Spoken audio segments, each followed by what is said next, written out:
Hello, how's everybody doing tonight? I hope everybody's doing well this evening.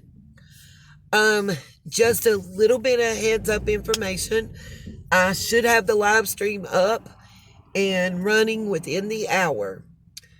Last night, whatever the issue was with the Wi-Fi, I'm still not exactly sure what happened. Contacted Spectrum. They're not much help. As far as diagnosing the issue. We had our equipment replaced this morning. So bottom line is, whatever happened also caused the Chromebook to crash. When Wi-Fi was back up and I opened it back up and went to log in, it should have brought me my settings, have it set to where it's supposed to bring it back up to exactly where you left. Every tab and everything you had open is supposed to still be open and saved at that point. Whatever occurred, not only did it not save my open tabs, but everything downloaded to the hard drive. All my downloads, all my even personal pictures, all my research pictures were lost. Anything that I had not uploaded to Patreon or saved to Google Drive in the cloud is gone. Luckily, I had backed up most everything in one of 3 formats. But it's just time consuming to get it pulled back. I have everything together at this point for the live stream. I was able to retrieve all that because a lot of pictures, articles, PDF files, that kind of thing, especially anything I had to pay for, I emailed to myself, as well as saving it to the computer, Patreon, the cloud, everything. So I kind of backed stuff up. And it's been a good thing, positive, because I found some genealogical research that I have been looking for. Specifically, a couple of birth certificates, death certificates, and marriage license, and some family trees showing the links between the Lawsons, the Trents, and the Goads, and several other prominent families. So what I intend to do is tonight's live, we're going to go over those pictures and the couple web pages that I wanted to refer you guys to, where I got those pictures and some other very interesting information. I'm going to share the links in the description on the live stream so you can go to those channels for the specific 2 videos, one from each channel. But I also would hope that you guys would check out some of the other videos that both of these channels have. They're excellent. They're really small channels, under 1,000 subs right now, guys, and I think if y'all like them the way I do, I'm subscribed, we can help push them over the 1,000 sub limit, and really look, because they have some interesting information. Let's see. One thing that's a little gem of food for thought between now and the live stream for you guys to go look at and let's discuss. We have been told multiple times, and the story has changed, about the door in the basement in what was Summer's bedroom/playroom area. The door that leads directly outside. Now, why has it so many times changed about is the door locked or unlocked, and was Summer able to open it? Now, maybe I'm wrong. I've been known to be wrong on multiple occasions, and I'll gladly own it if I am. But looking at that door close up from the outside, I see 2 key locks.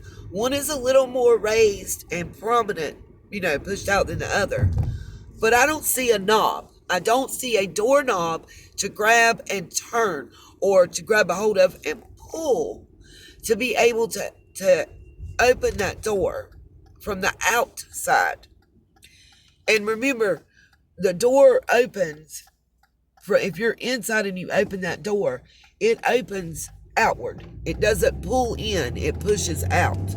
So if you're on the outside trying to get in, you need something to grab a hold of and pull towards you. And I don't see a doorknob. Could that be the reason that the stories changed so much of saying, yes, the door was locked, no, the door wasn't locked, we don't know if the door was locked? Because if you're saying that somebody was outside lying in wait until she was downstairs playing, and that they opened the door and went in and took her out, I don't know how that would be possible without a key to stick in that hole and pull as leverage. You guys may have a different idea than me, but I find it very strange. And just another layer of added difficultness on especially the stranger abduction theory, you guys. And especially on if she was downstairs and didn't go outside, didn't wander off and get lost or get picked up by somebody when she wandered away from the residence. I don't see how just some random person would know how to open that door. There is no external knob. I want to know your thoughts and opinions on that. And now the next thing, I'm going to preface what I'm about to say by saying, I understand, given the past and what occurred with the 423 Chase Brad situation, why some people would think that I'm gullible and naive and that I don't check people out. Oh, I thought that light turned green. Okay. And that I don't check people out. But I had chosen, against my better judgment, not to check into Brad Chase because, one, he was supported by so many other creators that I looked up to and I respected. And two, because I had seen actual physical, tangible evidence that he was doing what he said. I had seen and received flyers from him. You know, I had seen what I thought was a receipt, but it was actually a quote for the billboard. So I had no reason, and other people weren't speaking out at that time. I say that because, and we're gonna go over this during the live. I'm gonna show you guys what I'm specifically talking about. I had so many mean-spirited, derogatory comments about the fact that Ernie Shell came up and spoke on panel. Let me reiterate something. Like it says in the title, and like anyone that was there for the live stream that actually watched the freaking video, I'm so tired of people making crappy comments and talking shit when you don't even watch the video. You sound stupid. You sound stupid. You look at the title, you look at the thumbnail, and you think you know what the world is about, but you have no idea. First of all, that live stream was advertised and repeatedly stated throughout that it was an open panel. The link was dropped in the chat. It was said, anyone that wants to grab the link and is willing to show their face so that we know you're not a troll or a bot, or we're not going to get weenie pics and stuff, is welcome to come up. Anyone. The live stream was not set to members only because we don't have membership. It was not set to subscribers only. It was set to public. And I meant that. I'm not a hypocrite. Anyone can come up. Not one time when we were speaking did you hear me say Ernie's the greatest thing since sliced bread. I've never said that. And anybody that's been a sunshine for any length of time knows that I've already discussed PHN and how I feel. How I have felt since Mountain Girl was doxxed. I don't care what anybody thinks and says. Mountain Girl and I, as I know, have not had a falling out. I have mad respect for her. She's never done anything to me, and she or no one else deserves to be doxxed. She did nothing to deserve that, and I still have her back to the umpteenth power, and will continue to on that and any other level I need to. That being said,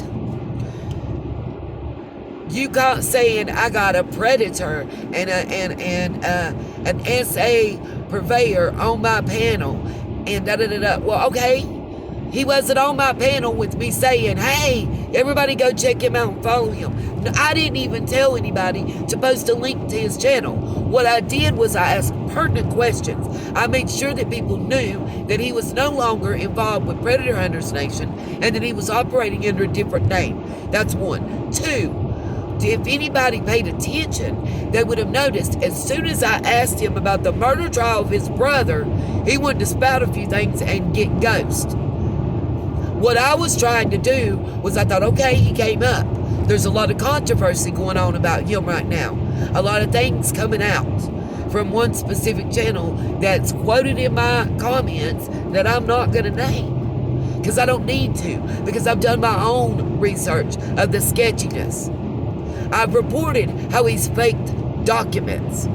I reported how he said he worked with Dog the Bounty Hunter, and Dog said, no, sir, that was just a meet and greet picture. I put all that out there.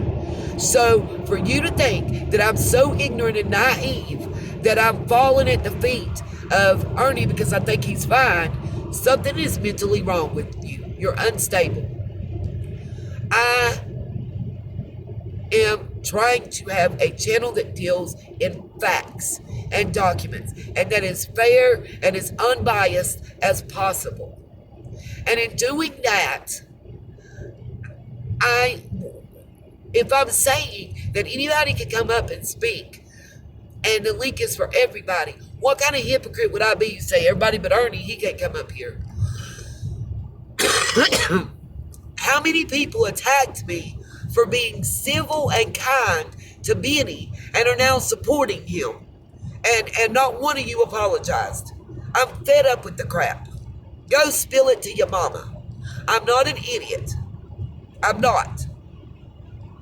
But as my mama used to say, you catch more flies with honey than vinegar. In other words, you can be nice and civil and you ask questions that are pertinent to get the information that you need to do what you need to do and to get to where you need to go. How are we going to find out if he's telling the truth or lying if we don't ever ask questions? You got to give him a chance to lie. As I know, he has yet to be identified by TBI, FBI, or Hawkins County as a person of interest in Summers' case. Because I've said I will not interview any persons of interest. So I couldn't say that would be a reason. I mean, at what point?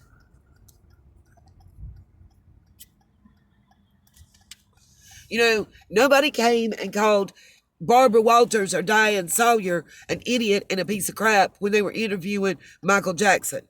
It's about to disconnect me and end the video. See you guys in the live an hour. Peace, love, and light.